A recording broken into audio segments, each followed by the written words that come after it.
il n'y avait plus que la nostalgie et la solitude. C'était une période particulièrement difficile pour vous? C'était la vie, et la vie des gens. Ils vivaient comme ça, eux. Et pourquoi pas moi? Je ne peux pas tout le temps avoir la bonne part de la vie. Vous pensez qu'il est plus facile d'être écrivain quand on a vécu des événements difficiles, souffert? On ne peut pas avoir connu une seule forme de sentiment. Le malheur ou le bonheur, non, il faut connaître toutes les gammes d'émotions. Plus on a d'appétit de vivre, plus on est apte à vivre. Ce retour a-t-il été un moment fort de nostalgie? Il n'y a pas de retour possible.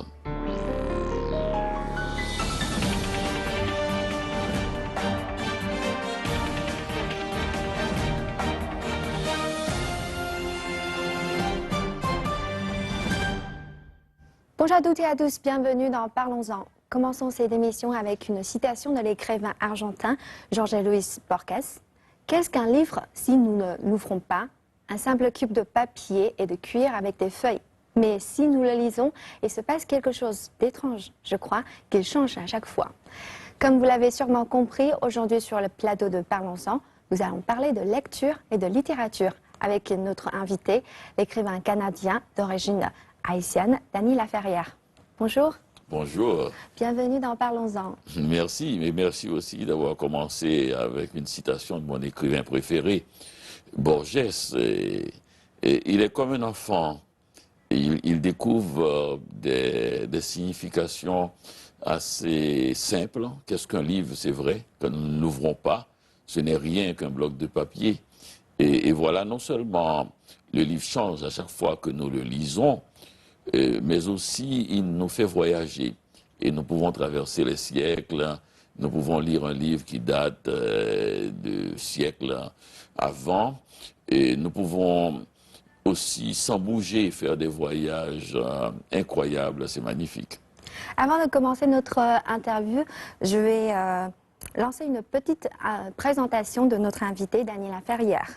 Vous êtes né en Haïti, vous avez passé votre enfance dans la commune de Petit-Coave. En 1976, vous partez pour le Québec, vous travaillez à Montréal comme ouvrier, puis vous vous lancez dans l'écriture avec un premier roman. Lauréat du prix Métissus pour l'énigme du retour, vous construisez une œuvre patiente et puissante qui mêle avec grâce, fiction et réflexion. Élu à l'Académie française en 2013, vous êtes l'auteur d'une trentaine de romans et d'essais. Vos œuvres ont été traduites dans 15 langues, et notamment le chinois. Oui, bonjour. Merci d'ailleurs. La plupart de vos livres sont décrits dans un style autobiographique. À quel point vos livres sont-ils inspirés de votre expérience personnelle? Mais je ne sais pas. Et quand j'écris un livre, je peux savoir exactement ce que j'ai mis comme fait réel et ce que j'ai mis comme rêverie fantaisiste. Mais après quelques années, ce n'est plus important. Parce que nos rêves font partie de notre réalité aussi.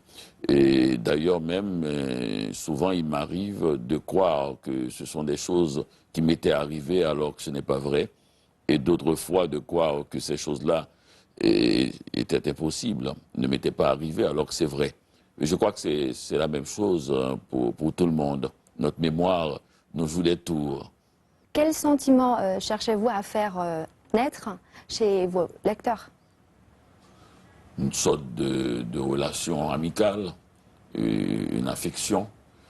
J'aime les écrivains que j'aime sont ceux qui me sont proches. J'ai l'impression qu'ils sont dans la pièce avec moi.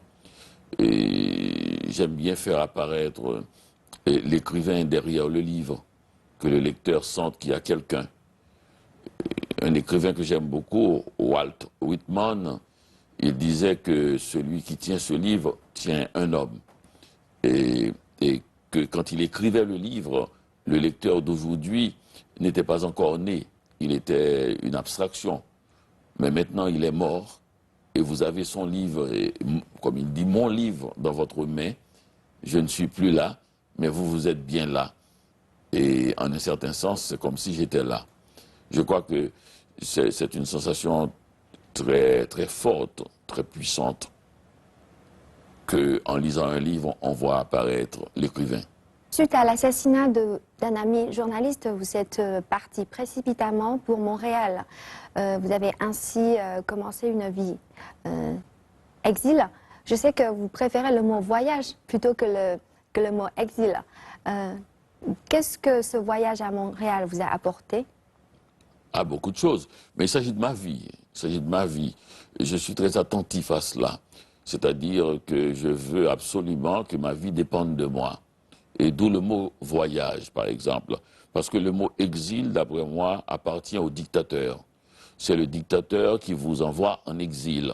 Mais en fait, moi, j'avais 23 ans et je n'estimais pas à l'époque être en exil. J'avais l'impression d'être en voyage puisque j'étais curieux de la vie, de la vie nouvelle que je découvrais, de la ville et des manières nouvelles que je découvrais. Je trouvais que c'était quelque chose de fabuleux qui m'arrivait. Alors je n'allais pas me plaindre de devenir une victime de la dictature. Je crois que c'est très important de sortir sa vie du malheur que les gens, que le pouvoir parfois crée autour de lui. Donc c'est important de sortir sa vie et de la conduire et soi-même, et pour qu'elle soit belle. Parce qu'il s'agit de notre vie. Quel que soit ce qui arrive, il s'agit de notre vie. Nous devons la prendre en main et nous devons l'embellir et faire tout ce que nous pouvons et pour qu'elle mérite la peine d'être vécue. Avant de devenir un écrivain à succès, vous avez enchaîné les emplois précaires, travaillant en usine et logeant dans des chambres crasseuses. Vous n'étiez plus entouré de l'amour de vos proches. Il n'y avait plus que la nostalgie et la solitude. C'était une période particulièrement difficile pour vous? Oui, mais c'était bien, tout est bien pour moi. C'est-à-dire que j'apprenais la vie différemment. Et il n'y a pas uniquement l'amour de sa mère, de sa grand-mère dans la vie. La vie est beaucoup plus vaste que ça. Et j'avais déjà assez du feu de l'amour et pour pouvoir me réchauffer, continuer à me réchauffer. Et c'était un moment extrêmement dur. Et le travail était dur, nous vivions dans une roulotte et dans un vaste champ et où il y avait la neige cette fois-ci, où il faisait froid. Mais je trouvais que c'était quand même excitant et parce que c'était la vie et la vie des gens. Ils vivaient comme ça eux et pourquoi pas moi? Je ne peux pas tout le temps avoir la bonne part de la vie. Et pour être écrivain, et c'est important de connaître toutes les sensations et tous les sentiments. On ne peut pas avoir connu une seule forme de sentiment, le malheur ou le bonheur. Non, il faut connaître toutes les gammes d'émotions pour pouvoir les rappeler dans nos livres. Vous pensez qu'il est plus facile d'être écrivain quand on a vécu des événements difficiles, souffert?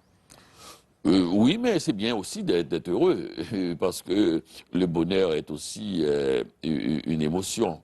Et si on a une gamme d'émotions variées, et bien sûr, on peut aussi apprendre ces émotions-là en lisant d'autres livres. Il y a des gens qui n'ont jamais quitté leur chambre et qui connaissent une gamme d'émotions diverses, et comme l'écrivain français Marcel Proust et d'autres. Et il y a des gens qui ont beaucoup voyagé, mais qui n'ont rien appris aussi. Donc ce n'est pas uniquement l'expérience et ce qui nous forme, et surtout pour un écrivain. Et c'est d'abord la bibliothèque. Il faut lire beaucoup. Mais quand même, connaître la vie, et ça donne du poids à ce qu'on dit. On sait de quoi on parle. Et quand on sait de quoi on parle, on écrit de façon plus calme, plus assurée, plus confiant. Et le lecteur ressent cela. Que ce n'est pas, disons, le chemin littéraire seulement, il y a aussi le chemin de la vie. Vous avez souligné l'importance de la lecture pour un écrivain. Votre passion pour la lecture et l'écriture remonte à l'enfance. Quelle importance accordez-vous à ces deux passions? Pour moi, c'est extraordinairement important parce que ça nous permet, sans avoir vécu certaines expériences, de les connaître en lisant des livres. Et plus on connaît les autres, plus on connaît, on a une grande variété d'histoires et d'histoires des gens, je crois, moins, et plus on devient tolérant, plus on devient ouvert. Et si on est ouvert et tolérant, et je dirais, plus on est adapté à vivre, plus on est apte à vivre. Parce que nous vivons dans une époque où les gens se désespèrent et très rapidement. Il y a de bonnes raisons pour se désespérer. Mais je crois que, comme disait Borges, ce petit cube de papier qui change et à chaque fois qu'on l'ouvre peut nous apporter des moments de joie et dans la vie quotidienne. Dans une queue, vous allez au cinéma, c'est long, et il suffit d'ouvrir un livre et vous ne voyez pas passer le temps. Votre livre, L'énigme du retour, a connu un vif succès. Vous avez reçu le prix Médicis, le Grand Prix du livre de Montréal, le prix des libraires du Québec. C'est également votre premier livre à avoir été traduit en chinois. Vous avez dit que l'un des apports les plus significatifs de l'exil dans la littérature, c'est la notion du retour. Ce retour a-t-il été un moment fort de nostalgie ? Oui, le retour prend sa source dans le fleuve de la nostalgie, si l'on peut dire. Mais en fait, si on veut, il n'y a pas de retour possible. Parce qu'on a changé et les autres ont changé. Et donc, on est toujours dans du neuf. Et il suffit d'être attentif. Le retour se fait plutôt dans la tête des gens et dans leurs émotions personnelles, privées, intimes. Mais dans les faits réels, on ne peut pas retourner. Le fleuve, un peu comme disait Héraclite, le philosophe grec, on ne peut pas se baigner deux fois dans le même fleuve, puisque l'eau est différente, et nous aussi, nous sommes quelqu'un d'autre, et je crois. Mais les gens qui voyagent mal, ce sont les gens qui cherchent à retrouver, qui sont dans leur tête, dans leur cœur, et qui cherchent des sentiments qu'ils ont déjà vécus et qui voudraient les revivre. Je crois que quel que soit le voyage, même quand on retourne dans sa ville natale, il faut être disponible à la surprise. L'exil. J'ai repris ce matin le premier carnet noir qui raconte mon arrivée à Montréal. C'était durant l'été 1976. J'avais 23 ans, je venais de quitter mon pays. Aujourd'hui, cela fait 33 ans que je vis loin du regard de ma mère. Entre le voyage et le retour se trouve coincé ce temps pourri qui peut pousser à la folie. Il arrive toujours ce moment où l'on ne se reconnaît plus dans le miroir à force de vivre sans reflet. On se compare avec la photo du jeune homme d'avant le voyage. Celle que ma mère m'a glissée dans la poche au moment où je franchissais la petite barrière verte. Je me souviens que tant de sentimentalisme m'avait fait sourire à l'époque. Cette vieille photo est aujourd'hui mon unique témoin pour mesurer le temps qui passe.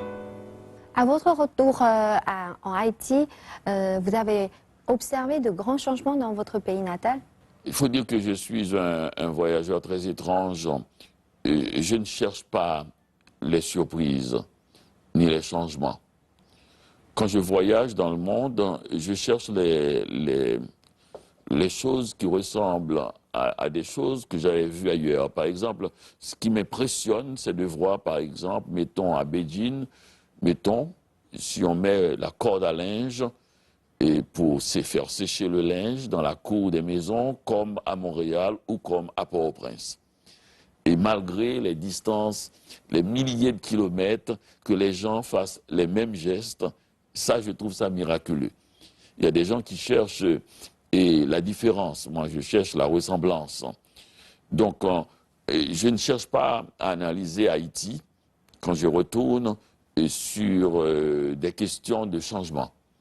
J'entre dans la ville, je me glisse dans la foule et je me reprends ma place de simple individu.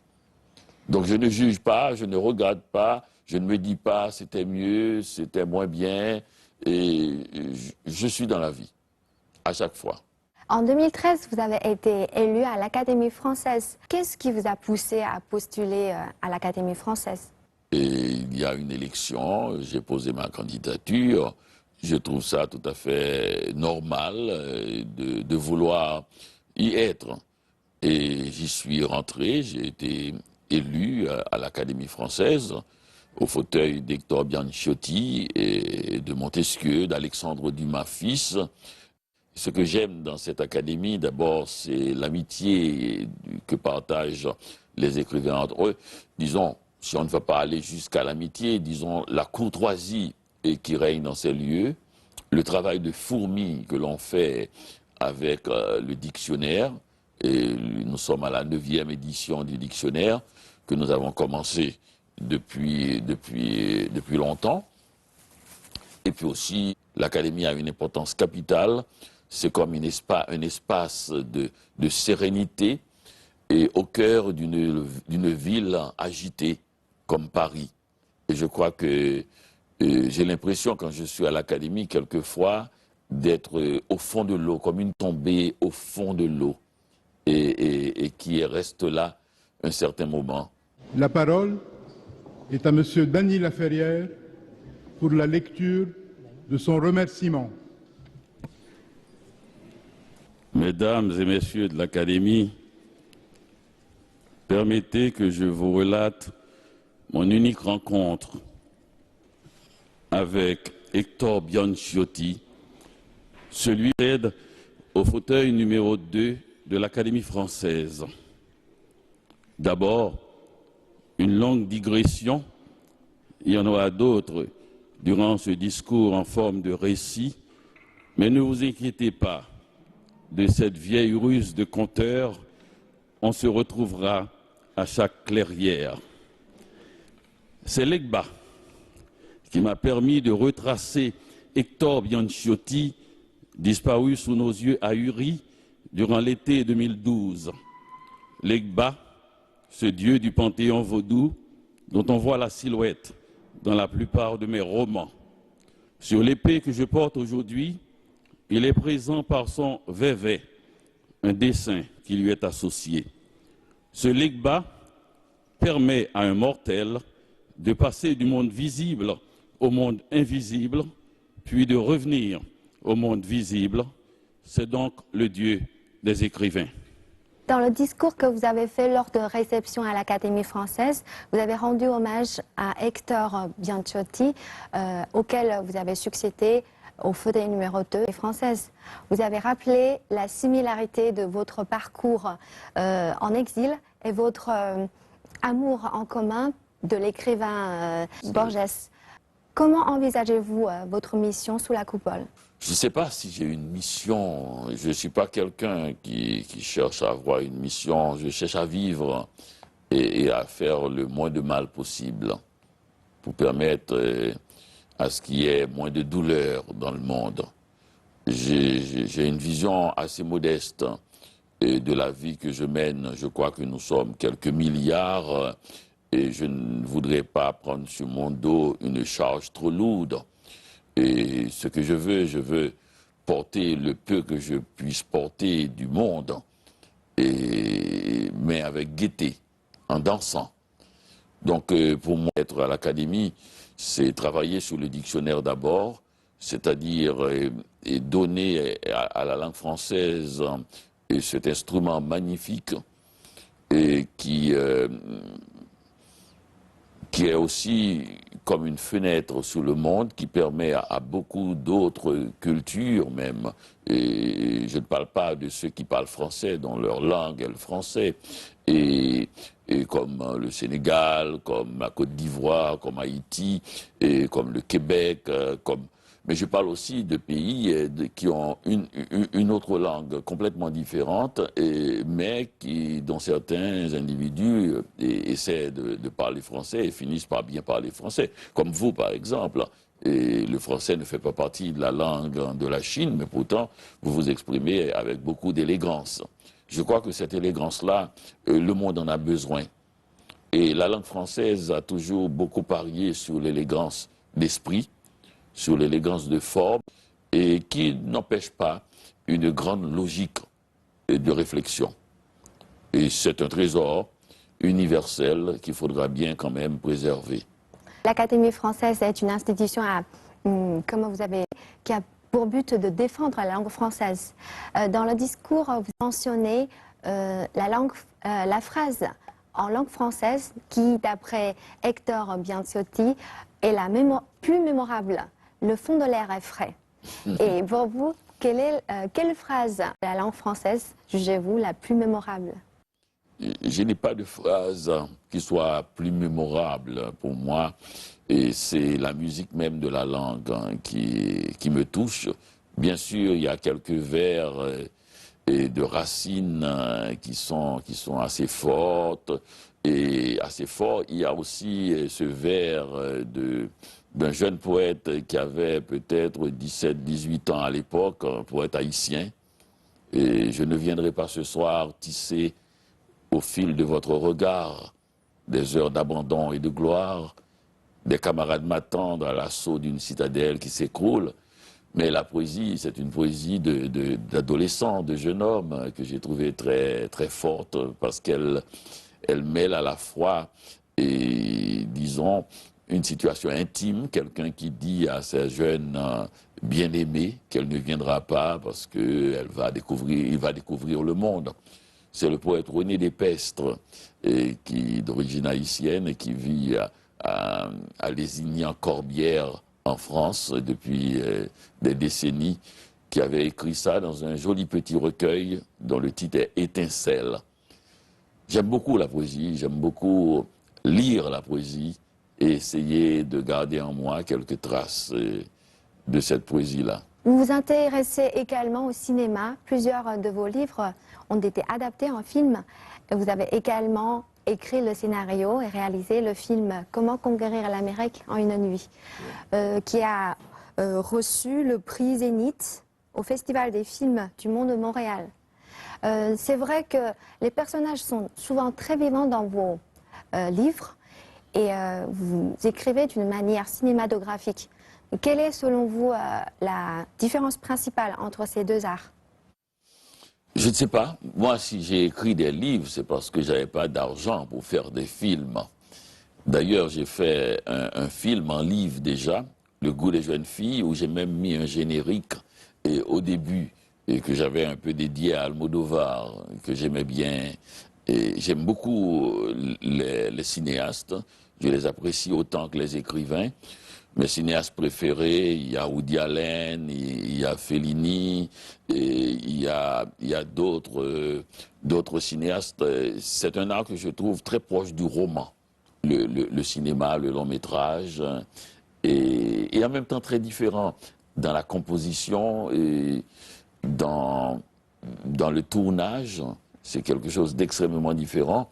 Dans le roman, on cherche à avancer, et disons, chapitre après chapitre, on cherche à garder l'histoire telle qu'elle va être lue, alors que dans le cinéma, on peut tourner le film et des scènes complètement différentes et sans chercher à faire quelque chose de linéaire. Et si on est dans une salle et qu'on a plusieurs scènes qui se passent dans la salle, même si elles ne sont pas l'une à la suite de l'autre, on va tourner. Et parce que le cinéma est complètement commandé par l'argent, le budget. Parce que, et le budget et l'argent au cinéma, c'est le temps. Donc pour ménager du temps, on va rester au même endroit. J'aime beaucoup cela. Et puis aussi, le cinéma m'a apporté le sens de la phrase, le poids d'une phrase. Si vous écrivez dans votre scénario « il pleut », ça coûte cher. Si vous écrivez « il neige », ça va coûter cher. Alors que dans la littérature, je peux faire voyager n'importe qui sans avoir à payer les billets d'avion. Si je mets que le narrateur, le personnage principal au cinéma va voyager, va venir à Beijing par exemple, il faudra que je le monte. Je peux tricher un peu, mais c'est mieux si je monte la ville de Beijing et que je le monte en train de marcher dedans. Donc le cinéma m'a appris que les mots ont un coût, que les mots ont un poids réel, physique, concret, naturel. Et la littérature m'a appris que les mots n'ont pas de prix, mais qu'ils doivent fixer la rêverie. Et donc, ces deux arts me semblent tout à fait complémentaires. En un mot, le film coûte plus cher que la littérature. Et la littérature mène plus loin. Vous participez particulièrement à des salons du livre. Vous aimez cet échange avec les lecteurs? Ah, totalement. J'écris pour cela, pour rencontrer les lecteurs. C'est la chose, pour moi, la plus importante. Et Gabriel Garcia Marquez, quand on lui a demandé pourquoi écrivez-vous, il a répondu pour que mes amis m'aiment. J'ai trouvé que c'était une bonne réponse parce que l'amour est fondamental. Et dans cette chose qui nous travaille, qui s'appelle l'écriture, et qui est toujours un peu gorgée d'angoisse, et on a des nuits blanches. Donc, quand on sort la tête de l'eau, quand on arrive sur l'autre rive, c'est mieux d'avoir des amis qui nous accueillent. Dans le journal d'un écrivain en pyjama, vous avez donné beaucoup de conseils aux jeunes écrivains. Par exemple, ce temps, c'est de ne plus penser. On éteint une à une les petites lumières de notre cerveau jusqu'à atteindre l'obscurité totale. On pourra ainsi repérer plus facilement. Je pense que ce conseil s'applique non seulement dans la création littéraire, mais à bien d'autres domaines. Cette idée que notre univers est trop pensé, il manque de poésie, est au centre de votre livre L'art presque perdu de ne rien faire. Est-ce que c'est ça pour vous la vie idéale, carter sa capacité propre de penser, posséder le luxe de ne rien faire? Oui, je crois que c'est très important et je crois qu'on est allé même très vite. En ce moment, on opine avant de penser. Et moi, je pense qu'il nous manque la capacité de rêver gratuitement, sans essayer d'en faire un livre, d'en faire un film. Et vous savez, ce que nous faisons quand nous nous réveillons avant de nous mettre debout, nous restons un petit moment dans le lit et nous gardons un peu les restes de la nuit. Et il nous arrive des idées comme ça. Il y en a qui durent quelques secondes et d'autres persistent un petit peu dans notre tête. Ça continue à flotter. Ce moment-là est très précieux pour la vie parce qu'il est gratuit, parce qu'il n'a pas d'autre but. Il n'a aucun but. Et nous-mêmes, nous ne savons pas pourquoi nous pensons à ces choses-là, comme si nous continuions à rêver avec les yeux ouverts. Et je crois qu'il faut retourner à ces notions de gratuité, que tout ne devienne pas quelque chose de commercial, que tout ne soit pas en train d'être monnayé et que tout ne nous serve pas. Il faut devenir de plus en plus libre, de plus en plus ouvert, de ne pas s'énerver à... Vous savez, il y a des gens qui pensent, quand ils voyagent, qu'ils doivent tout voir de la ville où ils vivent. Et ils oublient d'être dans la ville. Parce que précisément, ils veulent tout voir. On se demande pourquoi. C'est pas possible. Non, c'est pas possible. Et puis, ce n'est pas intéressant non plus. Il faut aussi imaginer le reste de la ville. Il faut aussi être présent, comme si on y vivait, comme si on y a été né, alors qu'on y est né. Et cette sensation-là est extrêmement intéressante. C'est une façon de voyager extrêmement intéressante. Par exemple, vous êtes dans une ville, une nouvelle ville, et vous imaginez que vous êtes né dans cette ville. Donc que vous n'êtes pas pressé, que ce n'est pas un cadeau dont il faut déchirer la couverture pour ouvrir le cadeau à toute vitesse. Vous n'êtes pas pressé. Merci Dany Laferrière de nous avoir fait partager votre amour de la littérature. Merci également à nos téléspectateurs qui nous suivent tous les week-ends. À la prochaine.